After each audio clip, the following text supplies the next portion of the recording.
শেখ হাসিনা ঢাকার বড় কসাই উনি উনি যিনি যার বিরুদ্ধে শ ছেলে মেয়েদেরকে খুন করার অভিযোগ আছে আপনি জানেন ঢাকার বড় কসাই উনি ওনার চেয়ে বাংলাদেশের বুচার অফ বেঙ্গল তো উনি ওইখানে বসে কি করছেন বা কী নির্দেশ দিচ্ছেন সে অবশ্যই আমাদের মনিটরিংয়ে আছে কেউ যদি আওয়ামী লীগের অ্যাক্টিভিটিস ব্যান্ড বাংলাদেশে এটা সরকার আদেশে এটা ব্যান্ড হয়েছে এবং আওয়ামী লীগের অ্যাক্টিভিটিসের উপরে ইভেন আইসিটিও তারা তাদের প্রসিকিউশনে তাদের ট্রায়ালে আওয়ামী লীগের এই অভিযোগগুলো খতিয়ে দেখা হচ্ছে তো যারা কেউ এই ব্যানকে ডিফাই করে সভা সমিতি করতে চাবেন ঝটিকা মিছিল করতে চাবেন যাই করতে চাবেন সেই ক্ষেত্রে আমাদের আইনের full force of the law apply হবে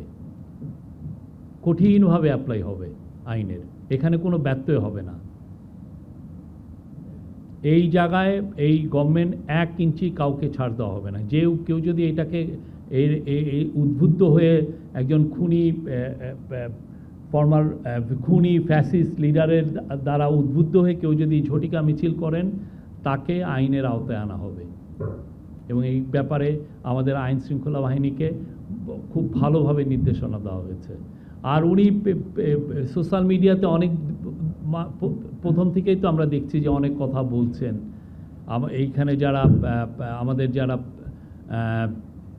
আন্দোলনে ছিল আপরাইজিংয়ে আপনি জানেন লাখ লাখ ছেলে মেয়ে ছিল তাদেরকে উনি টেরোরিস্ট বলছেন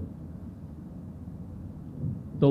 তার বিষয়ে আমাদের চিফ অ্যাডভাইজার যখন ইন্ডিয়ান প্রাইম মিনিস্টারের সাথে কথা বলেছিলেন সেই বিষয়টা উঠেছিল এখনও দেখছি যে এই বিষয়ে আসছে তো আমাদের এখন তো ট্রায়াল হচ্ছে ভার্ডিক্ট হোক তো ভার্ডিক্টের পরে এটা বিষয়ে আমরা আবার ইন্ডিয়ার সাথে এই বিষয়ে আমাদের ফরেন মিনিস্ট্রি আবার এই বিষয়টা তুলবে